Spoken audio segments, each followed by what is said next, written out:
नमस्कार मित्रांनो, आर्य academy YouTube चॅनलवर सर्वांचं स्वागत आहे. मित्रांनो, आजच्या व्हिडिओमध्ये आपण महाराष्ट्र कोतवाल भरती 2026 पहिल्या मित्रांनो कोतवाल आणि आजचा जो विषय मित्रांनो चालू घडामोडी आणि जीकेचा आजचा विषय मित्रांनो. आणि तुम्हाला 2 ते 5 प्रश्न विचारण्याची खूप शक्यता आहे. व्हिडिओ कुठेही स्किप न करता पूर्णपणे पाहावा आणि व्हिडिओ आवडल्यास व्हिडिओला लाईक आणि चॅनलला सबस्क्राईब करायचं आहे. चला तर मग व्हिडिओला स्टार्ट करूया. प्रश्न पहिला बघा, अतिशय महत्त्वाचा. मराठवाड्याची राणी लक्ष्मीबाई म्हणून कोणाला ओळखली जाते बघा. मराठवाड्याची राणी लक्ष्मीबाई म्हणून कोणाला ओळखली जाते? प्रश्न खूप महत्त्वाचा मित्रांनो. ऑप्शन क्रमांक 1 म्हणजे दगडाबाई शेळके यांना मराठवाड्याची राणी लक्ष्मीबाई म्हणून ओळखली जाते. हे आपलं योग्य आन्सर होईल. प्रश्न क्रमांक 2 मित्रांनो, 2026 राष्ट्रकुल खेळमध्ये भारताने एकूण किती खेळामध्ये पदके जिंकलेली आहेत? बघा, आताच राष्ट्रकुल क्रीडा स्पर्धा झालेली आहे. 2026 मध्ये राष्ट्रकुल खेळामध्ये भारताने एकूण किती खेळामध्ये पदके जिंकलेली आहेत? प्रश्न हा पण खूप महत्त्वाचा मित्रांनो. ऑप्शन क्रमांक 1 म्हणजे 5 खेळामध्ये त्याने पदके जिंकलेली आहेत. हे आपलं योग्य आन्सर होईल. प्रश्न क्रमांक 3 मित्रांनो, 2026 राष्ट्रकुल क्रीडा स्पर्धा पद तालिकेत सर्वाधिक पदके कोणी जिंकलेली आहेत? बघा, 2026 राष्ट्रकुल क्रीडा स्पर्धेमध्ये पद तालिकेत सर्वाधिक पदके म्हणजे कोणत्या देशाने जिंकलेली आहेत, असा प्रश्न मित्रांनो. ऑप्शन क्रमांक 2 म्हणजे ऑस्ट्रेलिया देशाने सर्वाधिक पदके जिंकलेली आहेत. हे आपलं योग्य आन्सर होईल. प्रश्न क्रमांक 4 मित्रांनो, राष्ट्रकुल क्रीडा स्पर्धा भारतासाठी उद्घाटन समारंभी ध्वजवाहक कोण होते? बघा, राष्ट्रकुल क्रीडा स्पर्धा भारतासाठी उद्घाटन समारंभी ध्वजवाहक कोण होते हे आपल्याला सांगायचे आहे. ऑप्शन क्रमांक 4 म्हणजे मीराबाई चानू. हे काय होतं मित्रांनो? राष्ट्रकुल क्रीडा स्पर्धेमध्ये भारतासाठी उद्घाटन समारंभी ध्वजवाहक म्हणून मीराबाई चानू होते. हे आपलं योग्य आन्सर होईल. प्रश्न क्रमांक 5 मित्रांनो,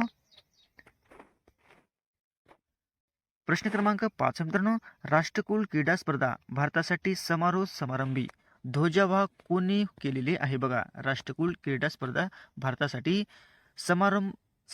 समारंभी ध्वजवाहक कोणी केलेले आहे? हा पण प्रश्न खूप महत्त्वाचा मित्रांनो.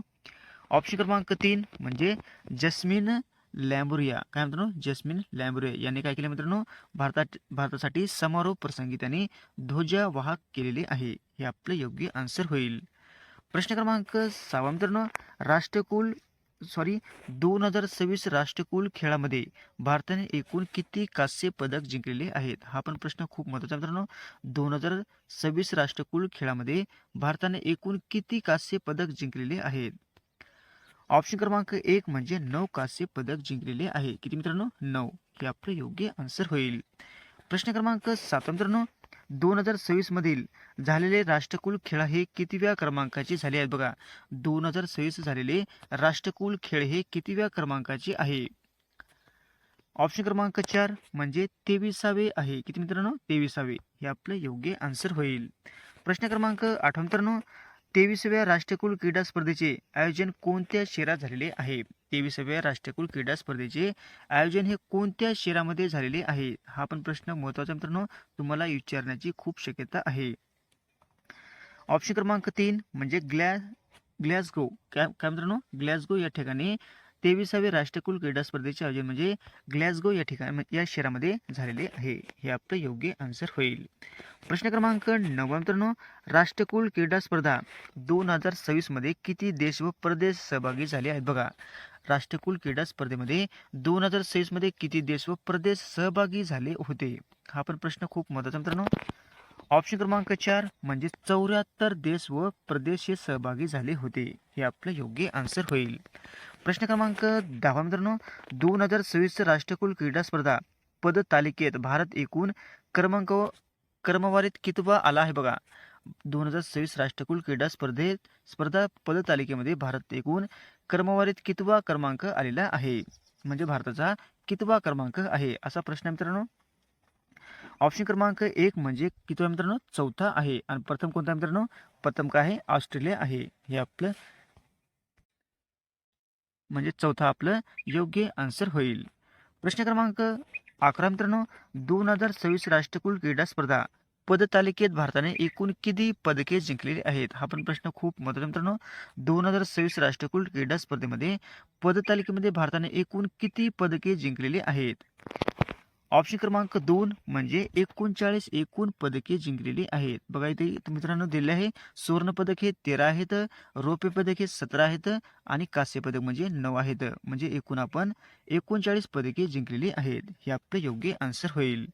प्रश्न क्रमांक 12 मित्रांनो, ग्लॅसगो 2026 राष्ट्रकुल क्रीडा स्पर्धेचा अधिकृत शुभंकर कोण आहे? बघा, ग्लॅसगो 2026 राष्ट्रकुल क्रीडा स्पर्धेचे अधिकृत शुभांकर म्हणजे कोण होते? बघा, ऑप्शन क्रमांक 2 म्हणजे फिनी. काय मित्रांनो? फिनी. हे आपलं योग्य आन्सर होईल. प्रश्न क्रमांक 13 मित्रांनो, ग्लॅसगो 2026 मधून खालपैकी कोणते खेळ वगळण्यात आलेले आहे? ग्लॅसगो 2026 मधून खालपैकी कोणते खेळ वगळण्यात आलेले आहेत? ऑप्शन क्रमांक 4 म्हणजे वरीलपैकी सर्व खेळ हे वगळण्यात आलेले आहेत. 1 नंबर आहे क्रिकेट, 2 नंबर आहे हॉकी, 3 नंबर आहे टेबल टेनिस. म्हणजे ऑप्शन क्रमांक 4 उत्तर आपलं योग्य राहील. प्रश्न क्रमांक 14 मित्रांनो, केंद्रीय गृहमंत्री अमित शहा यांनी 31व्या दक्षिण विभागीय परिषदेची म्हणजे SZC बैठक कुठे घेतलेली आहे? बघा, केंद्रीय गृहमंत्री अमित शहा यांनी 31व्या दक्षिण विभागीय परिषदेची म्हणजे SZC बैठक कुठे घेतलेली आहे? ऑप्शन क्रमांक 1 म्हणजे महाबलीपुरम, तामिळनाडू या ठिकाणी घेतलेली आहे. हे आपले योग्य आन्सर होईल. प्रश्न क्रमांक बघा 15 मित्रांनो, WWNVSP इन हे संकेतस्थळ कशाशी संबंधित आहे? WWNVSP इन हे म्हणजे संकेतस्थळ कशाशी संबंधित आहे? बघा, तुम्हाला प्रश्न विचारलेला आहे मित्रांनो. हे आपल्याला कोतवालासाठी प्रश्न विचारण्यात आला होता. तर ऑप्शन क्रमांक 2 मित्रांनो, मतदार नोंदणीशी संबंधित आहे. कशाची मित्रांनो? मतदार नोंदणीची संबंधित आहे. हे आपले योग्य आन्सर होईल. प्रश्न क्रमांक 16 मित्रांनो, माजी उपराष्ट्रपती एम व्यंकय्या नायडू यांच्या जनप्रिय नेता व्यंकय्या नायडू उदयगिरी से उपराष्ट्रपती तक या प्रकाशित झालेल्या हिंदी चरित्रांचे म्हणजे लेखक कोण आहेत? बघा, ऑप्शन क्रमांक 3 म्हणजे आचार्य वाय लक्ष्मी प्रसाद. काय मित्रांनो? हे जनप्रिय नेता व्यंकय्या नायडू उदयगिरी से उपराष्ट्रपती तक या प्रकाशित झालेल्या हिंदी चरित्रांचे ते लेखक कोण आहेत मित्रांनो? आचार्य वाय लक्ष्मी प्रसाद. हे आपले योग्य आन्सर होईल. प्रश्न क्रमांक 17 मित्रांनो, सद्भावना दिवस 2026 राजीव गांधी वयाच्या 82व्या जयंतीनिमित्त आपण केव्हा साजरा केला जातो? बघा, सद्भावना दिवस 2026 राजीव गांधी वयाच्या म्हणजे यांच्या 82व्या जयंतीनिमित्त केव्हा साजरा केला जातो? ऑप्शन क्रमांक 3 म्हणजे 20 ऑगस्ट या दिवशी आपण सद्भावना दिवस आपण साजरा केला जातो. कधी मित्रांनो? 20 ऑगस्ट. हे आपलं योग्य आन्सर होईल. प्रश्न क्रमांक 18 मित्रांनो, चंद्रयान 3 मोहिमेअंतर्गत चंद्रावर उतरणाऱ्या लँडर मॉड्यूलचे नाव काय? बघा, चंद्रयान 3 मोहिमेअंतर्गत चंद्रावर उतरणाऱ्या लँडर मॉड्यूलचे नाव आपल्याला सांगायचे आहे. ऑप्शन क्रमांक 2 म्हणजे विक्रम आहे. हे आपलं योग्य आन्सर होईल. प्रश्न क्रमांक 19 मित्रांनो, कोणत्या भारतीय वंशाच्या खगोलशास्त्रज्ञाच्या नेतृत्वाखाली प्रारंभिक विश्वातील एका रहस्यमय ब्लॅक होल म्हणजे तारेचा MOM BH1 शोध लावण्यात आलेला आहे? कोणत्या भारतीय वंशाच्या खगोलशास्त्रज्ञाच्या नेतृत्वाखाली प्रारंभिक विश्वातील एका रहस्यमय ब्लॅक होल तारेच्या म्हणजे MOM BH1 चा शोध लावण्यात आलेला आहे? म्हणजे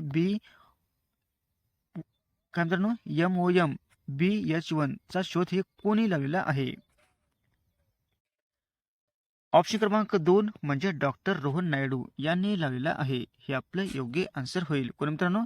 डॉक्टर रोहन नायडू. हे आपलं योग्य आन्सर होईल. प्रश्न क्रमांक 20 मित्रांनो, 17 ते 23 ऑगस्ट 2026 दरम्यान BWF जागतिक बॅडमिंटन चॅम्पियनशिपची 30वी आवृत्ती भारतातील कोणत्या शहरामध्ये आयोजित केली जात आहे? बघा, 17 ते 23 ऑगस्ट 2026 दरम्यान BWF जागतिक बॅडमिंटन चॅम्पियनशिप 23वी आवृत्ती भारतातील कोणत्या शहरामध्ये आयोजित केली जात आहे? ऑप्शन क्रमांक 4 म्हणजे नवी दिल्ली या ठिकाणी आयोजित केली जात आहे. हे आपलं योग्य आन्सर होईल. प्रश्न क्रमांक 21 मित्रांनो, पृथ्वीचे परिवलन कोणत्या दिशेकडून कोणत्या दिशेकडे होते? बघा, पृथ्वीचे परिवलन कोणत्या दिशेकडून कोणत्या दिशेकडे होत असते?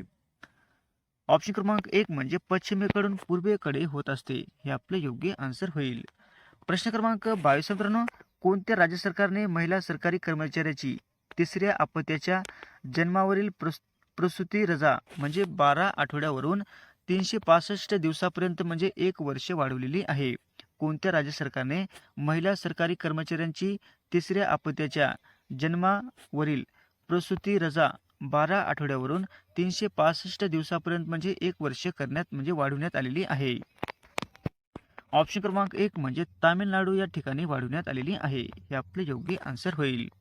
प्रश्न क्रमांक 23 मित्रांनो, पुरोगामी या शब्दाचा विरुद्धार्थी शब्द कोणता आहे? बघा, पुरोगामी या शब्दाचा आपल्याला विरुद्धार्थी शब्द सांगायचा आहे. ऑप्शन क्रमांक 2 म्हणजे प्रतिगामी. काय मित्रांनो, पुरोगामीचं प्रतिगामी हा विरुद्ध शब्द आहे. हे आपलं योग्य आन्सर होईल. प्रश्न क्रमांक 24 मित्रांनो, संत निवृत्तीनाथ महाराजांची समाधी कोणत्या ठिकाणी आहे? संत निवृत्तीनाथ महाराजांची समाधी ही कोणत्या ठिकाणी आहे? ऑप्शन क्रमांक 2 म्हणजे त्र्यंबकेश्वर नाशिक या ठिकाणी संत निवृत्तीनाथ महाराजांची समाधी आहे. हे आपले योग्य आन्सर होईल. प्रश्न क्रमांक 25 मित्रांनो, एक ब्रास म्हणजे किती घनमीटर असते? बघा, एक ब्रास म्हणजे किती घनमीटर असते? ऑप्शन क्रमांक 1 म्हणजे 2.831 हे घनमीटर असते. किती मित्रांनो? 2.831 घनमीटर असते. हे आपलं योग्य आन्सर होईल. प्रश्न क्रमांक 26 मित्रांनो, पेसा संदर्भात कायदा कोणत्या वर्षी बनवण्यात आला आहे? बघा, पेसा क्षेत्रासंदर्भामध्ये कायदा कोणत्या वर्षी बनवण्यात आलेला आहे? ऑप्शन क्रमांक 2 म्हणजे 1996 ला पेसा कायदा बनवण्यात आलेला आहे. हे आपले योग्य आन्सर होईल. प्रश्न क्रमांक 27 मित्रांनो, भावार्थ रामायण या ग्रंथाशी कोणत्या संतांचे नाव संबंधित आहे? भावार्थ रामायण या ग्रंथाशी कोणत्या संतांचे नाव हे संबंधित आहे? ऑप्शन क्रमांक 4 म्हणजे संत तुकाराम महाराज. हे आपले योग्य आन्सर होईल. प्रश्न क्रमांक 28 मित्रांनो, संत तुकारामाच्या अभंगाचे संकलन प्रामुख्याने कोणत्या नावाने प्रसिद्ध आहे? संत तुकारामाच्या अभंगाचे संकलन प्रामुख्याने कोणत्या नावाने प्रसिद्ध आहे? ऑप्शन क्रमांक 2 म्हणजे तुकाराम गाथा. काय मित्रांनो? तुकाराम गाथा. हे आपले योग्य आन्सर होईल. प्रश्न क्रमांक 29 मित्रांनो, महाराष्ट्रातील खालीलपैकी कोणती नदी कृष्ण नदीची उपनदी नाही? महाराष्ट्रातील खालीलपैकी कोणती नदी कृष्ण नदीची उपनदी नाही? ऑप्शन क्रमांक 4 म्हणजे मांजरा. मांजरा ही कृष्ण नदीची उपनदी नाही. बाकीच्या कोयना, वारणा, पंचगंगा हे आहेत मित्रांनो, पण मांजरा ही उपनदी नाही. कोणत्या नदीची मित्रांनो? कृष्णा नदीची उपनदी नाही. प्रश्न क्रमांक 30 मित्रांनो, खालीलपैकी कोणत्या नदीचा उगम महाराष्ट्रात होऊन ते पुढे कर्नाटकात जाते? बघा, प्रश्न खूप महत्त्वाचा आहे. खालीलपैकी कोणत्या नदीचा उगम महाराष्ट्रात होऊन ती पुढे कर्नाटकमध्ये जाते? ऑप्शन क्रमांक 1 म्हणजे भीमा नदी आहे. हे आपलं योग्य आन्सर होईल. असे होते मित्रांनो 30 प्रश्न चालू घडामोडी आणि जीकेचे होते मित्रांनो. अतिशय महत्त्वाचे की ते तुम्हाला परीक्षेमध्ये 2 ते 5 प्रश्न विचारण्याची खूप शक्यता आहे. त्यासाठी मित्रांनो, पुढील व्हिडिओ पाहण्यासाठी तुम्हाला चॅनलला लाईक आणि सबस्क्राईब करायचं आहे. भेटत पुढच्या व्हिडिओमध्ये. धन्यवाद.